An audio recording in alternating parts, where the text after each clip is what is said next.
Good morning. We are on the record in case number 9666 regarding an application and motion for disqualification of two bids proposed by the U.S. Wind. Let's begin by taking appearances of the litigants in this matter, beginning with counsel for Orsted Skipjack. Good morning, Your Honor. Christopher Gunnarsson on behalf of Skipjack. Counsel for U.S. Wind.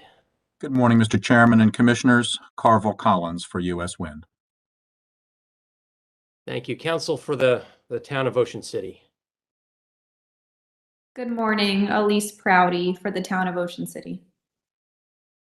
Thank you. Any additional counsel wish to enter an appearance? Staff, Michael Dean on behalf of staff, and also entering the appearance of Lloyd Spivak and James Greger. Thank you, Mr. Dean. Chairman, Commissioners, Joseph Cleaver on behalf of the Office of People's Counsel. Thank you, Mr. Cleaver. We heard you, although your audio is relatively faint today. On September 9th of 2021, Skipjack filed a motion to disqualify two of the three bids filed by U.S. Wind. We received a response from U.S. Wind on September 17th and another reply from Skipjack on September 22nd. Town of Ocean City also filed more recently, earlier this week, effectively joining Skipjack's motion to disqualify. Were there any other parties? Did staff or Office of People's Counsel make any pleadings with respect to this matter? I don't believe so. Your Honor, OPC did not make any filings with respect to the motions at issue. However, OPC would like the opportunity to be heard briefly today on the issues before the Commission. Staff also did not make any filings. However, we generally support OPC in making comments as needed. Thank you. Maybe Mr. Cleaver or Mr. Dean, why would it be appropriate to allow either of the state agencies to opine in this proceeding, having not provided Skipjack with any, or sorry, U.S. Wind without any notice that you would be participating in today's oral argument? Staff notes that the notice for the proceeding requested parties that wish to provide comment, I believe, to notify the Commission and of our intent to participate. Thank you, Mr. Dean. Did you provide notice of intent to participate? By email. We did not notify the other parties, however. I have some concerns with sort of due process for counsel for U.S. Wind here. Mr. Cleaver, anything to add? Your Honor, we followed the requirements set forth in the notice of the hearing in terms of providing notification. I did indicate that OPC would like the opportunity to speak. I think I was told that that wouldn't be an issue. I understand that the ultimate decision lies with Your Honor and the other commissioners.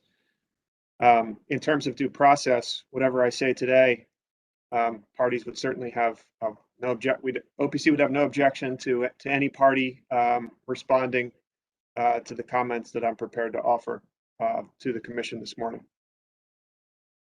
Counsel for U.S. Wind, Mr. Carville, I'll allow you to respond here since it's the motion is against you.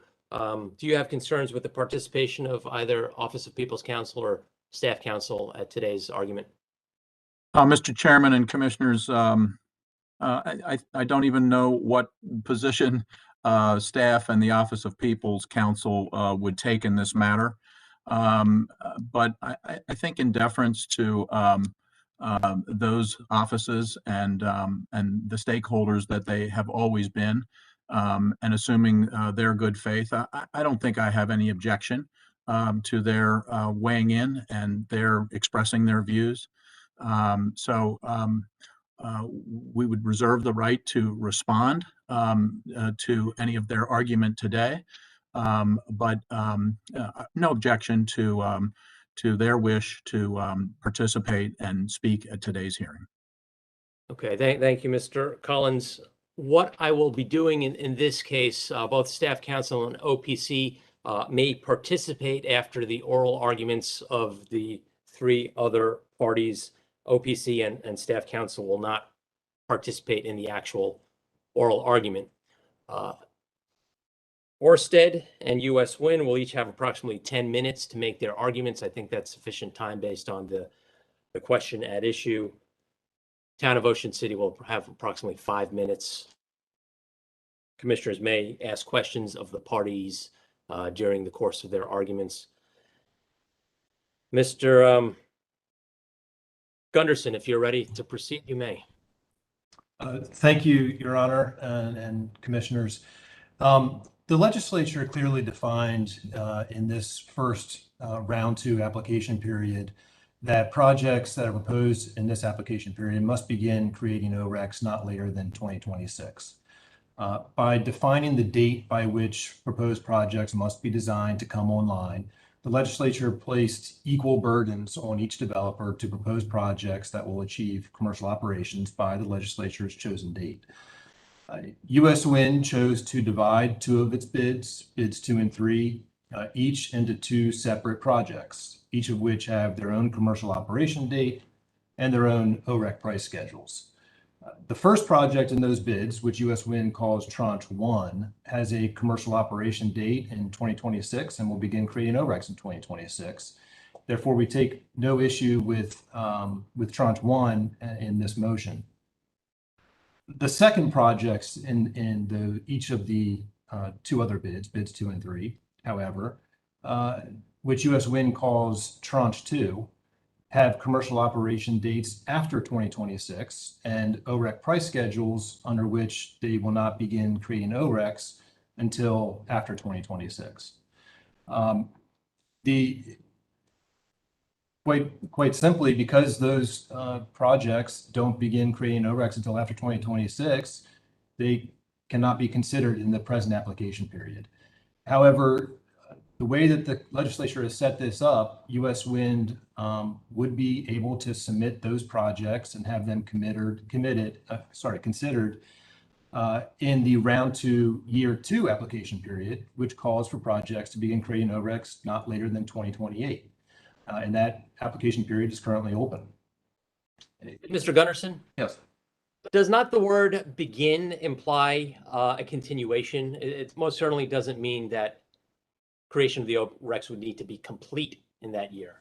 Yes, I agree completely. The word begin has meaning, and when you look at the OREC price schedules that US Wind has submitted for Tranche 2, under those price schedules, the ORECs do not begin to be created until 2027 for bid 2 or 2028 for bid 3. And in that way, they do not comply with the legislature's directive. And really what US Wind is suggesting is that the separate tranches contained within their bids, within bids 2 and 3, should together be considered a single project. And therefore, it's acceptable to have a part of a project or a part of the bid begin creating ORECs by 2026, even if another part is beginning creating ORECs later on. But that argument necessarily requires an interpretation of the offshore wind statute that's in conflict with itself, or requires the commission to just ignore the 3 defined application periods, neither of which the commission should do here. On the first point, the separate tranches must be considered under the statute separate offshore wind projects. In the first place, the commission's regulations speak to a project having a single commercial operation date. And the offshore wind statute speaks to a project having its own OREC price schedule, and that schedule cannot exceed 20 years. If the separate tranches in bid 2 and 3 are considered together to be a single project, then that project would not only have multiple commercial operation dates and multiple OREC price schedules, but those schedules combined would exceed 20 years. And in that way, they would be disqualified on that basis as well. But the better interpretation here, to be consistent with the offshore wind statute and consistent with the commission's regulations, is that each of these tranches, because they've been divided up and should be considered a separate offshore wind project under the statute, because they have their own CODs, their own OREC price schedules. And because tranches two in the bids 2 and 3 don't begin creating ORECs until after 2026, those projects can't be considered in this application period, but they could be considered in a later application period. And then secondly, even if you assume for the sake of argument that these separate tranches can be combined to together form a single offshore wind project, which, I don't think you can do that without conflicting with the other provisions of the statute. But even if you assume for the sake of argument that you can, the legislature didn't direct that the commission provide an application period in which only a part of a project begins creating ORECs in 2026. The legislature said the project must do so. And requiring the project as a whole to be designed to begin creating ORECs by 2026, that's the only way you can give meaning to the 3 separate application periods. Otherwise, you can be left with proposals in which projects may begin creating a very small amount of ORECs by the legislature's defined date, with the rest of the ORECs being created or to begin created at a later date, which is clearly inconsistent with what the legislature intended here. And would also be inconsistent with what the legislature intended with its correspondingly increasing RPS carve-outs for offshore wind statutes, which align with the 2026, 2028, and 2030 COD dates for the separate application periods. But most important, Your Honors, is that that interpretation would be, U.S. Wind's interpretation is completely add on to the plain meaning of the legislature's words. The legislature said what it meant and meant what it said. Projects in this application period must be proposed to begin creating ORECs by 2026.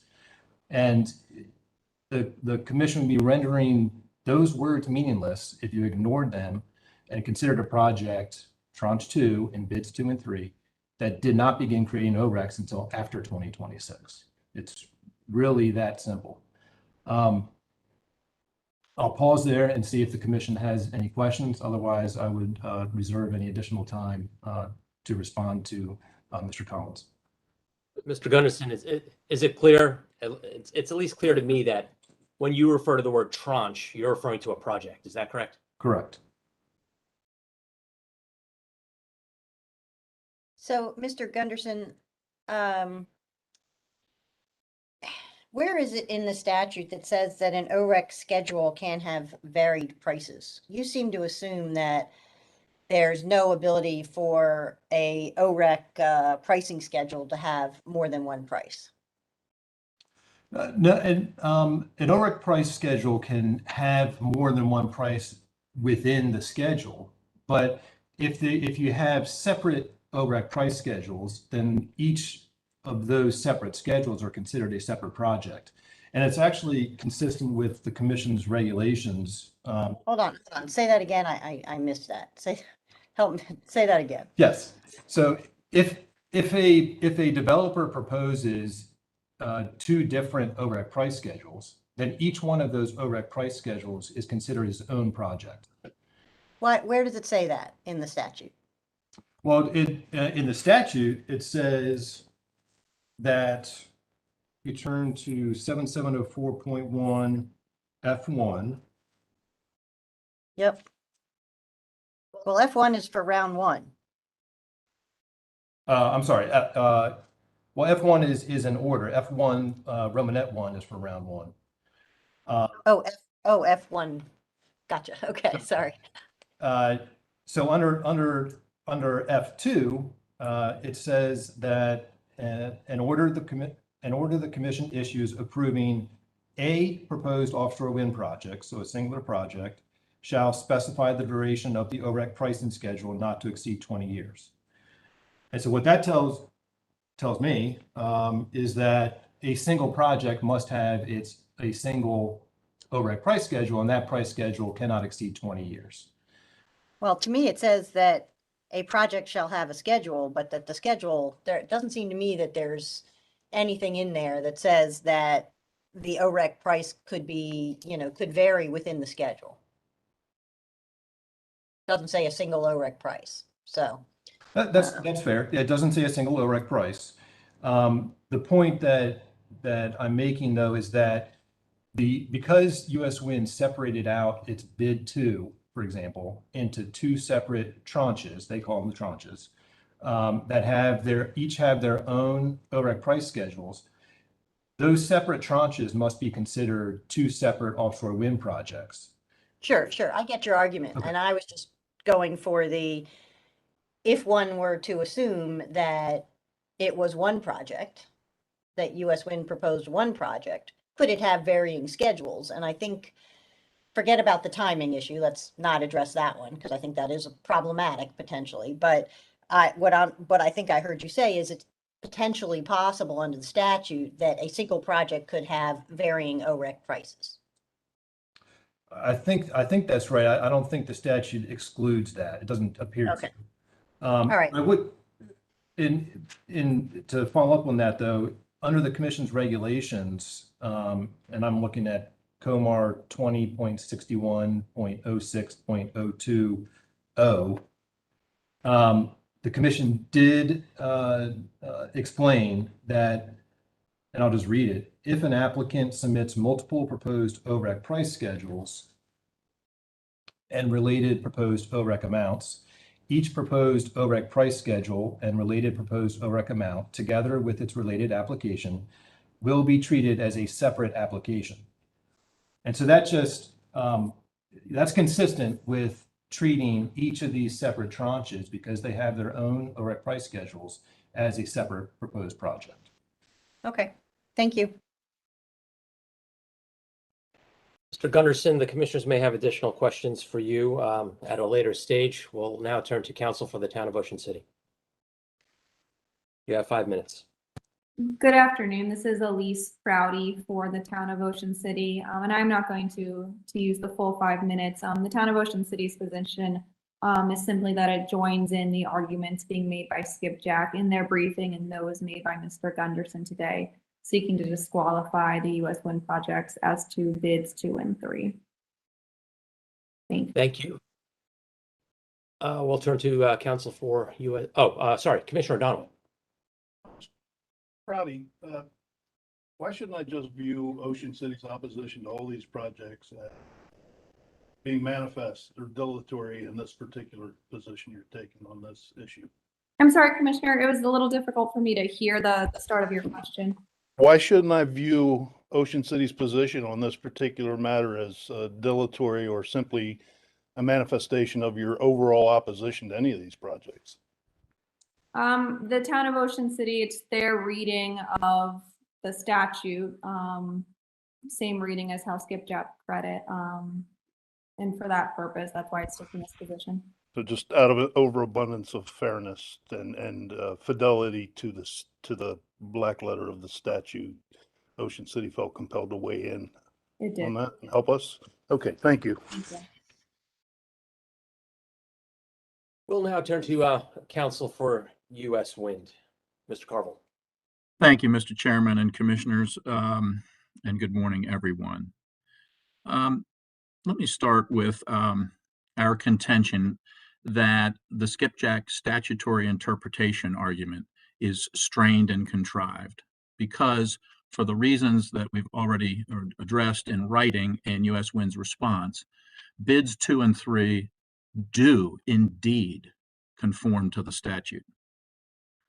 Bid 2 is for a project that, quote, begins creating ORECs not later than 2026, end of quote. How many ORECs in that time frame? 411.6 megawatts worth. Bid 3 is for a project that, quote, begins creating ORECs not later than 2026, end of quote. How many ORECs in that time frame? 411.6 megawatts worth. Do these bids also show a project that will create ORECs later than 2026? Yes. 396.9 megawatts by 2027 for bid 2 and 793.8 megawatts by 2028 for bid 3.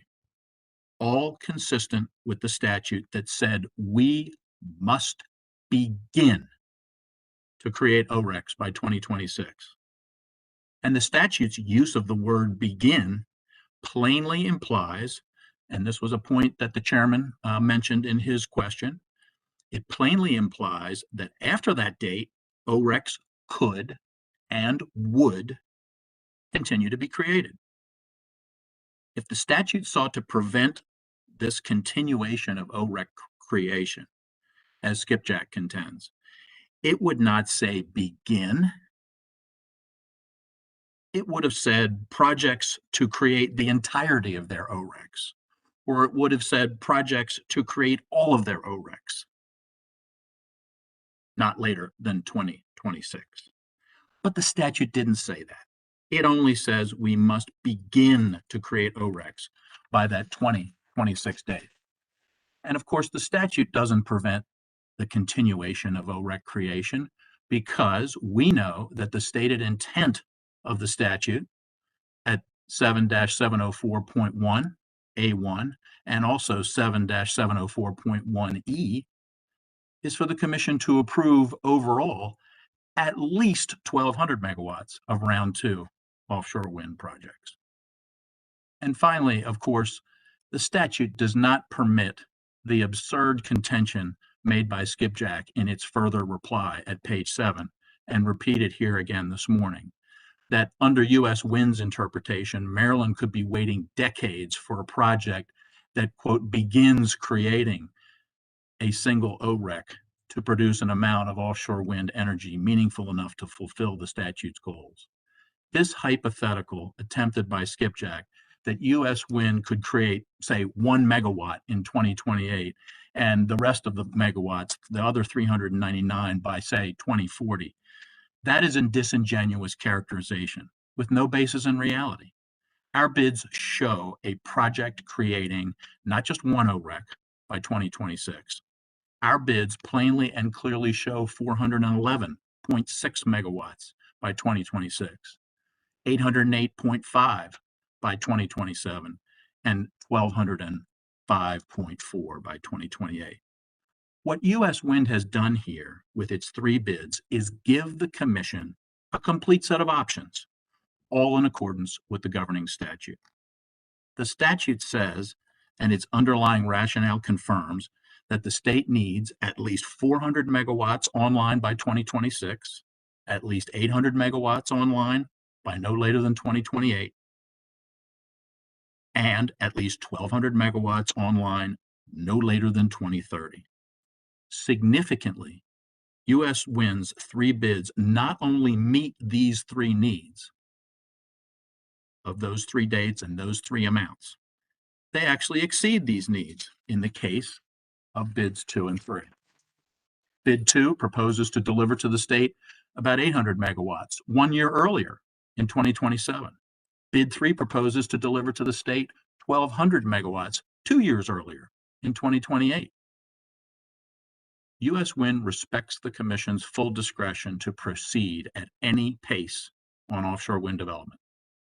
U.S. Wind believes that the Bid 2 and the Bid 3 options may be a relevant consideration for the Commission in light of how application period 1 of round 2 began nearly 12 months later than the January 1, 2020 start of the first application period prescribed in the statute. Stated another way, today we are nearly 10 months beyond the start of the beginning of application period 2 of round 2, with no applications filed. We note further that if an application is not filed immediately after the conclusion of this case, the 12-month lag in the current schedule will only grow. In the end, whether the Commission chooses to catch up to the statutory schedule, exceed the statutory schedule, or let the schedule lag the statutory schedule is entirely up to the Commission, and U.S. Wind respects the Commission's discretion in this regard. But to be clear, our intentions were twofold. One, to give the Commission options, and two, and this is important as well, U.S. Wind felt it would be a disservice to our investors, to Maryland ratepayers, to policymakers focused on the state's environmental and RPS goals, and other stakeholders not to provide opportunities to accelerate offshore wind development, if it was feasible and if it was economically viable, which, as demonstrated by our bids, it is. A couple of points that Skipjack has made that merit a response. The first one is this notion stated today and also on page 3 of their reply comments. Skipjack states, under the Commission's regulations, an offshore wind project can only have one commercial operation date. Their citation to that, COMAR 2061-01-03, subpart 9-3. That statement is not true. Let's look at that COMAR provision, 2061-01-03, subpart 9-3. It's definitional.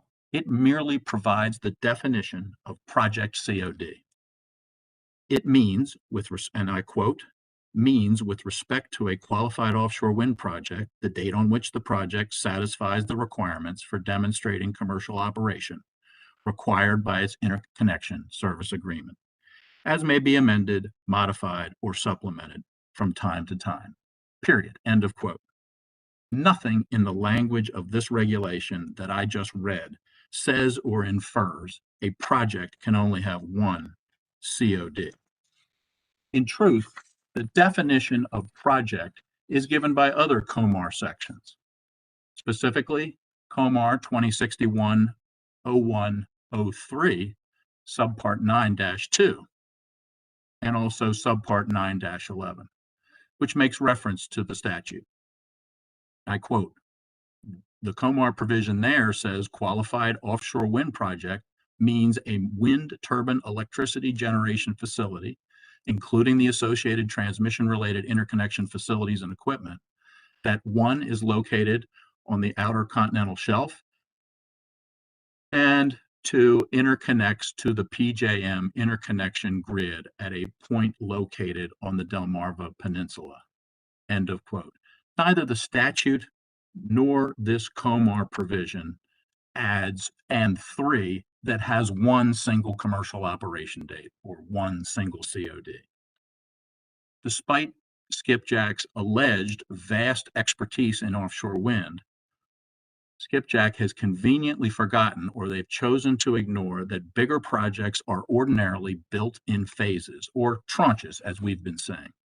Since the constraints placed, for instance, by the environmental permitting, by weather conditions, by the delivery time of components, etc., often do not allow the completion of construction of a project in one single installation season.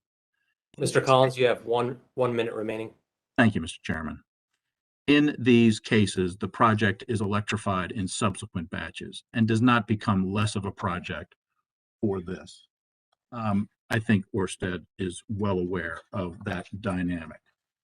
A second mischaracterization also is that I heard this morning was that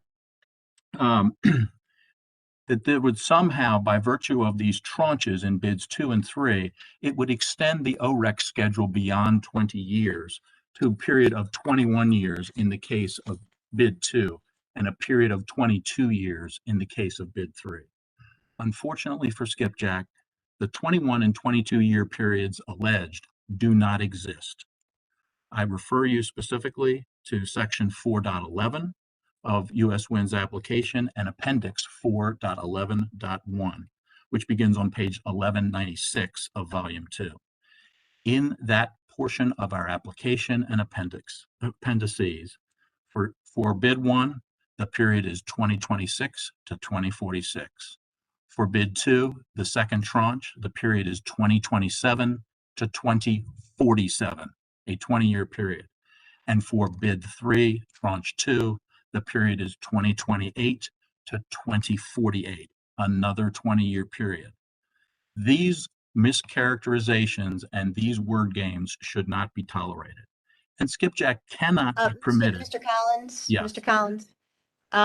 If this is all one, if let's just talk about bid 3. If bid 3 is all one project, then, and it begins generating RECs in 2026, and it finishes generating RECs in 2048, how does it not violate the 20-year provision of the statute? I'm really confused.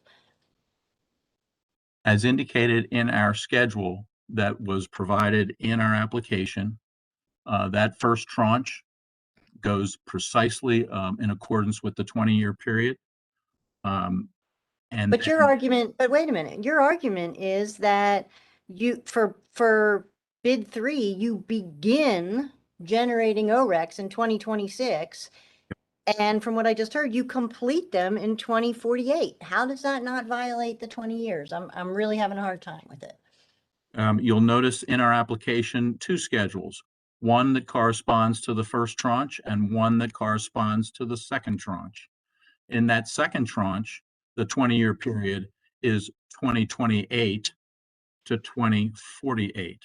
In the first tranche of that bid 3, you'll notice that the period is 2026 to 20. Yeah, but if we want to consider bid 3 as one project, then and the way the statute writes, it says, I'm looking at 7704.1F, an order commission issues approving a proposed offshore wind project shall specify the duration of the OREC pricing schedule not to exceed 20 years. But you would have us approve 3 pricing schedules as part of one project, and I'm having a hard time seeing how we can do that. Mr. Collins, as a practical matter, isn't bid 2 comprised of 2 separate projects? Bid 2 is comprised of 1 project and 2 tranches. The first of which is the 411 component, and the second of which is, in terms of megawatts, the 396.9. If it's your position that this is one project, is it also your position that this one project would have 2 commercial operation dates and 2 price schedules? Correct. By virtue of how these projects evolve, by virtue of the reality of construction of these types of projects, they are built in phases. They are built in tranches. There are too many constraints. There are too many externalities. And that's just the reality. And that's just the way it is. And so in order to make sure that we are giving realistic information about how how a project would evolve and how it would develop, we have selected the option of the tranches and have adhered precisely to the 20-year schedule for each tranche as prescribed in the statute. Well, Mr. Collins, I want to get back to the 20-year schedule because Commissioner Herman drew an example where it would actually, because of the staggered tranches in each of bid number 2 and bid number 3, we would seem to go beyond 20 years. But let me ask you this. Does the commission's decision here today on this motion hinge on whether bid 2 comprises 2 projects or constitutes one project that has two tranches. Is that what this comes down to today? Mr. Chairman, I don't think it comes down to that. I think it comes down to the presentation that U.S. Wind has created here for the commission to have options. And if the commission decides that it doesn't want to accelerate, it doesn't want to alter the schedule, it doesn't want to proceed that slowly or that quickly or on the pace that it is, we respect that. But this is not a grounds for disqualification of the bids. These are viable options. And what we have attempted to do to the best of our ability, and given the conditions, given the realities of construction of these sorts of projects, we've attempted to give the commission the most number of options for that pace of offshore wind development. Mr. Collins, in response to Orsted's disqualification motion, you asked that the commission postpone its decision on the motion until a later date because the commission was being asked to, quote, perform a fact-finding function. Obviously, the commission declined your request and proceeded with this oral argument today. What facts in your client's position does this commission need from the record in order to make an informed ruling? Mr. Chairman, that argument was premised on what we saw in the initial motion to disqualify, and that is reliance upon statutory intent and legislative intent. These are things that are outside the confines of U.S. Wind's application. As a result of it being beyond the four corners of our application and all that we have done in support of the application, these facts regarding what would be the legislative intent, that is not in our application, and it would require the commission to engage in a certain certain extent of fact finding in order to make a determination. For that reason, we thought that this motion was procedurally flawed when it was first served on September 9th. Thank you. I'm going to ask Mr. Gunderson in a moment for him to take a look at that statement that you pulled out, Mr. Collins, on page 3 of his reply regarding just only having one commercial operation date and where Mr. Gunderson read that into to Comar. But before I do that, I would like to just touch upon Commissioner Herman's question again. And perhaps I missed it in the response. But having a tiered or staggered bid 2 containing 2 tranches would seem, based on the clear language of 7-7-401, that the period to create OREX would go 21 years as opposed to 20. Is that not true? It is not true. The period of OREX for the first tranche would run 20 years, and the period for the second tranche would run 20 years. There would be different start dates and different completion dates for each of the 2 tranches. That, in our view, that complies with the words and the spirit of the statute in 7-704. There's no other way to say it. 20 years for each, but because projects get built in tranches and phases, that is how we designed this particular bid. So, go ahead. Yes, Mr. Collins, you just interchangeably use the word tranches and projects. I think that's a question here. Commissioner Herman. So let me ask you this, and nobody's touched on this yet, and I don't think it was even really discussed in the filings, the briefs that were filed. So the legislature you would agree, Mr. Collins, that the legislature set up 3 separate application periods. Is that right? That is correct. Okay. And would you agree that the Commission's offshore wind project application period notice for round 2, year 1 indicated the Commission would only consider projects that create ORECs by 2026? I agree with that. Yes, Commissioner. Okay. You know, is it unfair and potentially dangerous to ratepayers for potential bidders who might have come in round 2, year 2 and round 2, year 3 to consider your bids, which could be considered round 2 and round 3 type bids, that you're going to likely use up all of the available ORECs before those bidders had a chance to compete? Commissioner, the statute, and I will refer you to the sections of the statute. A is in Andrew, E is in Edward, and G is in Gregory. The statute consistently calls for a minimum Right. of 1,200 megawatts of nameplate capacity. I agree. I absolutely agree with that.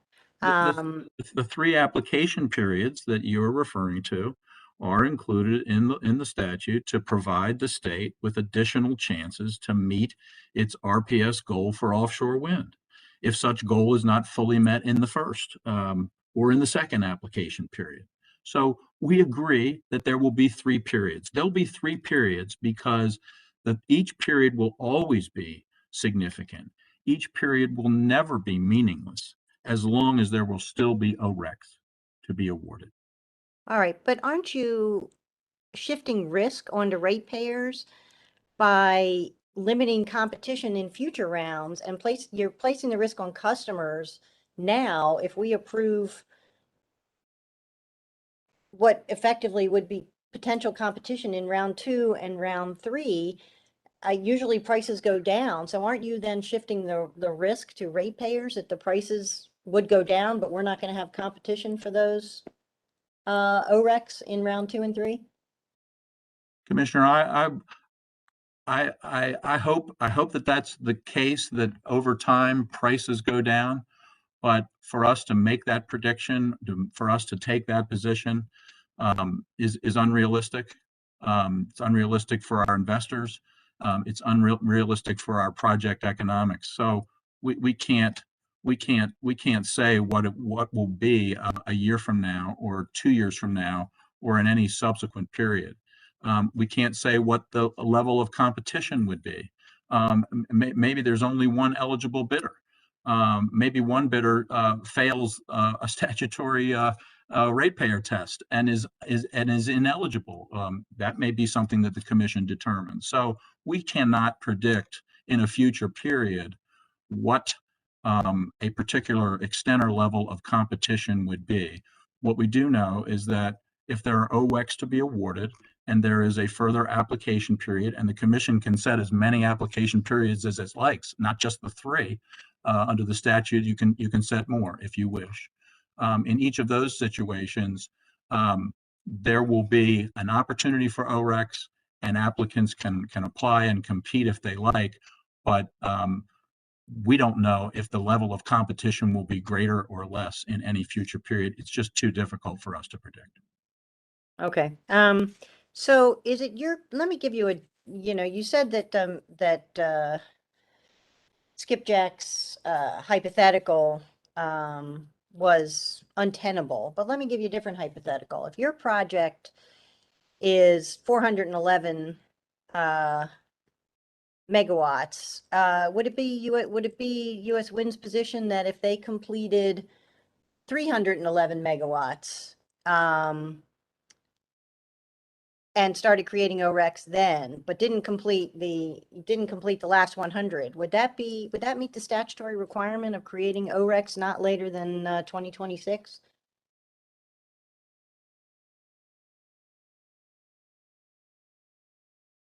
Well, we haven't proposed anything like that. So it's a hypothetical, but not one that we agree with, because we have not made any such proposal. We've made a proposal with a firm commitment to begin creating in excess of 400 megawatts by 2026. not only in one of our bids, but in all of our bids. But the logical extension of your argument is that if it's one project, you don't have to complete the whole thing by 2026. So if you only completed 311 megawatts by 2026, does that meet the statutory requirement? I don't, under the language of the statute, I don't see how it fails to meet it. We began to create it. We began to create ORECs. It's not a scenario that we anticipate. It's not a scenario we have sought or applied for, but ORECs are begun to be created within that 2026 time period. So the answer is yes, it would be in compliance with the statute, but absolutely nothing related to what we have proposed or what we are seeking to do. Okay, thank you. Mr. Collins, just to get this on the record, if I look at your bid 2 or bid 3, each of those bids have 2 tranches. It's your position that each of those tranches would have its own separate COD? Each of those tranches would have its own separate COD. Yes, that's indicated in both the schedules and throughout our application, Mr. Chairman. Mr. Gunderson, if you could now respond to that statement, which Mr. Collins is saying is an incorrect reading of COMAR, and I will read that statement. States the Commission's regulations, under the Commission's regulations, an offshore wind project can only have one commercial operation date. Mr. Collins is saying that his bids, he will admit, will have 2 schedules and 2 operation dates. Is that an accurate reading of that COMAR section? Yes, Your Honor. So it is. I'm looking at the COMAR section, definition of project commercial operation date. And it says that it is the date on which the project satisfies the requirements for demonstrating commercial operation, not part of the project, not some of the project, but the project. Mr. Gunderson, I just want to make sure you're looking at 20.61.1.393. 2061. Yes. Okay. Please, sorry for the interruption. Please proceed. And therefore, one project has one COD. That is consistent with this definition. And it's also consistent with the way the projects are constructed. Mr. Collins talked about how they've designed this so that separate tranches come online. Well, that's necessarily true with how these projects are constructed. Turbines will be constructed and put in place before the actual commercial operation date in phases. But all of the turbines for one project need to be online as of 2026 in this application period. And so I think that's the difference in the way we're looking at this. And then I'd also like to take a minute, if I may, Your Honor, to address Mr. Collins talking about how U.S. Wind's projects accelerate the application periods or something to that effect. It's actually, Your Honors, Skipjack has provided the Commission with options that comply with the legislative directive to accelerate offshore wind by 2026. And I'd also refer you to Skipjack's direct testimony in this case, Deborah Henry, who explained that Skipjack has already invested a substantial amount of money, and I can't say the number because it's confidential, but a substantial amount of money to progress its 800 megawatt option that the Commission is considering in this case, even before the Commission makes a decision, because that's what's required to diligently pursue a commercial operation date by the legislature's deadline for this application period for a project that size.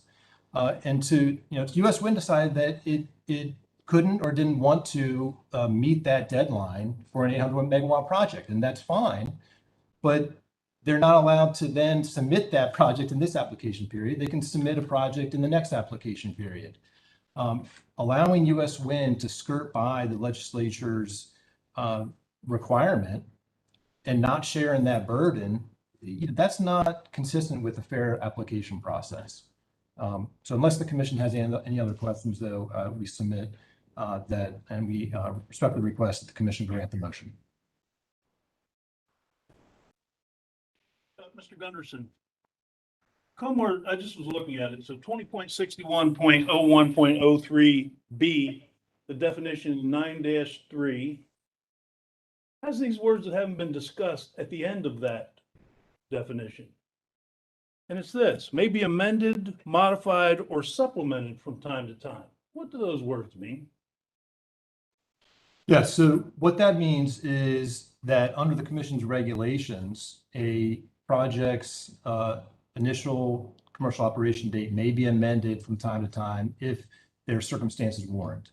Sure. So it gives the commission broad latitude in this. These are not carved in stone. It gives us latitude to modify, amend, or supplement from time to time as we exercise our judgment. Is that right? Am I reading that right or not? It does once a project is approved. However, the legislature's directive on projects that are proposed in this application period to have initial commercial operation dates in 2026, that's a threshold statutory criteria that the legislature has put in place, and it is not So you're subject effectively to. asking us for a summary judgment on that point, instead of hearing the merits of these projects as we go through the evidentiary hearings and the extended litigated process. You want summary judgment now, right? Yes, because there's no facts that are at issue that speak to the interpretation of the legislature's directive. For your interpretation. Thank you. I appreciate that. Thank you, Mr. Chairman.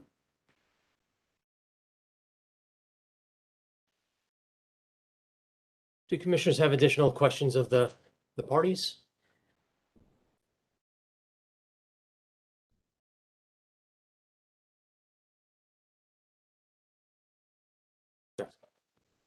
Yeah, just to try to follow on, Mr. Gunderson, as I've been reading this, at least before this issue came before us, I always kind of looked at this as round two. And then it seems that the legislature has given the commission, a lot of latitude, a lot of discretion. I mean, and I see why you're talking about strictly looking at these three that are specified. I guess what are they called? Periods. But it also just then in number 5 of this, I don't see the first letter, my glasses are on, but it just says at the discretion, the commission provide for additional application periods. So help me reconcile that, you're taking a very strict look at this reading, but it seems that the big picture is the legislature has said they want at least 1,200 megawatts in this period of time. And in this period of time, I guess we were talking about the different segments, but in fact, it really goes all the way to 2030 if you're just looking at this as round 2. And then, it just sort of like creates this new, authority, this discretion that we could create additional. And in this period of time, again, it's not very specific. It just says each of these periods were to at least try to keep things moving along at 400 megawatts at a crack, I guess. But it doesn't say anything about going ahead and trying, if an applicant comes along, just dealing with this at the very beginning of the application process. So help me why you're being so strict in your interpretation when it doesn't seem that the legislature is as strict. And just, I guess finish. We're kind of given a catch-all discretion. I guess Romanet 2E under E. If the commission receives reasonable proposals that demonstrate positive net economic, environmental, and health benefits to the state, you can read on. But again, it just seems it's another catch-all of discretion that we've been given, for this round 2 that we're engaged in? Yes, so I would say the three separate application periods that the legislature has created, we are reading those by the plain terms of the words on the page. The third, I guess, fourth option would be for if the commission wanted to open up an additional application period, it could, but it would need to issue a notice opening up that application period, defining any terms for that period, and then allowing developers to bid into that application period. For the current application period, and for this case, the commission relied on the legislature's first defined application period for projects to begin creating ORECs not later than 2026.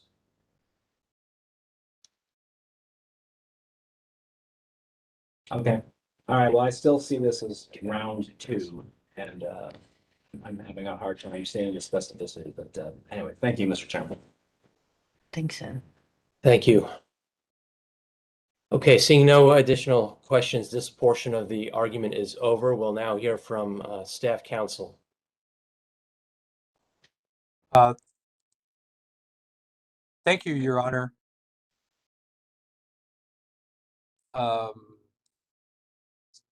Staff, much of what I was going to say, the commission brought up in its discussions with the three parties.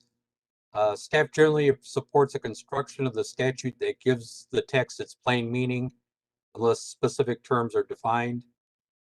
And as such, staff generally opposes the motion to disqualify at this stage of the proceeding.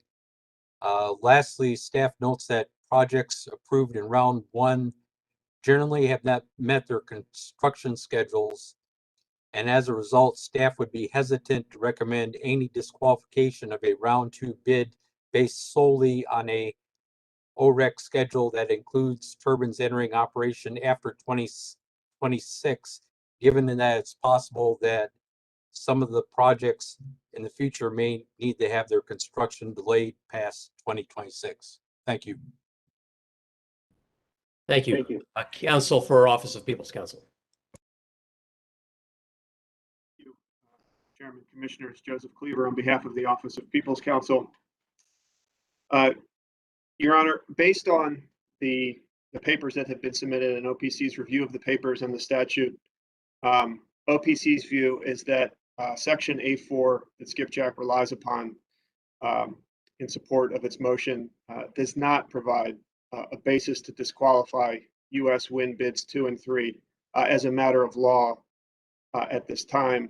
And for that reason, OPC recommends denial of the motion. That said, I think Skipjack does raise some good points. Specifically, I think that the hypothetical about a heavily backloaded application, with all the ORECs coming at some distant point in the future, I think that's a good point. But I would submit, Your Honors, that the Commission has discretion to reject and not approve a project of that nature if it were to have one before it. Section D1 of the statute, and when I say the statute, I'm referring to 7704.1, provides the criteria that the Commission is to consider when it reviews applications. Romanet 14 X1V is a catch-all that says any other criteria that the Commission considers appropriate. If the Commission were to receive a project like that, that was heavily backloaded in terms of when ORECs would be, begin to be earned, the Commission could factor that into a decision to deny that project. And in fact, if the Commission wanted to, I think that the Commission could use that to potentially deny U.S. wind bids 2 and 3 when the Commission sits down to deliberate the applications in this case at the end of the evidentiary hearing. But I don't see in the statute a basis to deny bids 2 and 3 at this time or disqualify them as a matter of law. One more clarification, Your Honors.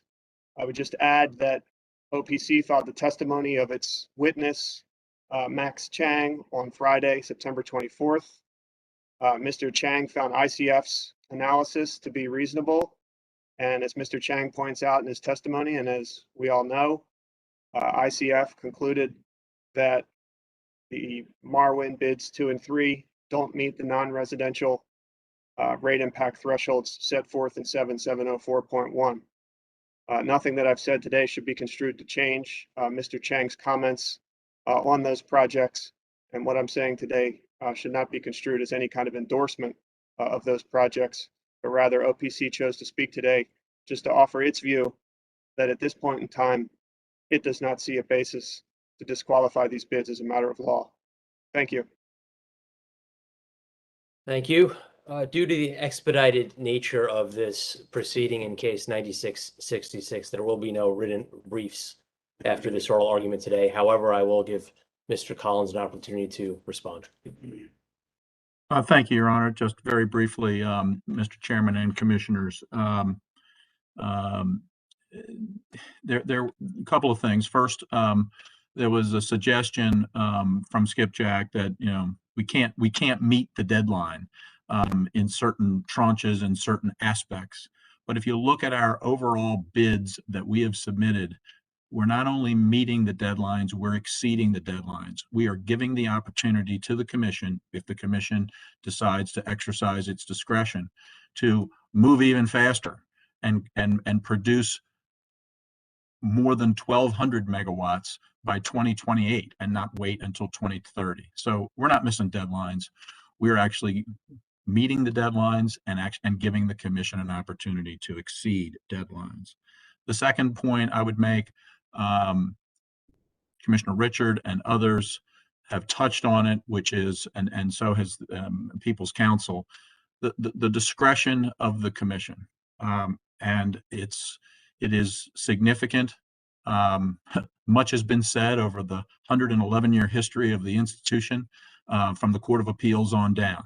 The commission enjoys considerable discretion, and consistent with that long tradition, the legislature sprinkled throughout this statute gave that discretion to the commission by allowing it to apply any other criteria, by setting minimums, floors, not ceilings. There are no ceilings in this statute, floors. And it's the commission's discretion. It is up to the commission to decide how to exercise that considerable discretion that is deferred to considerably by the courts in implementing this statute. It's the commission's decision on the schedule, and we will abide by it. We will go as fast or as slow as the commission directs, and we will continue to provide, we will act in good faith in trying to meet these deadlines and certainly adhering to the price schedule. So for all of those reasons, we ask that the commission not lose sight of and stay ever mindful of the discretion that the legislature has given it and that it enjoys. Thank you. The commission will consider these arguments and comments and endeavor to issue a written determination in the very near future. Thank you for your participation today. This argument is now adjourned.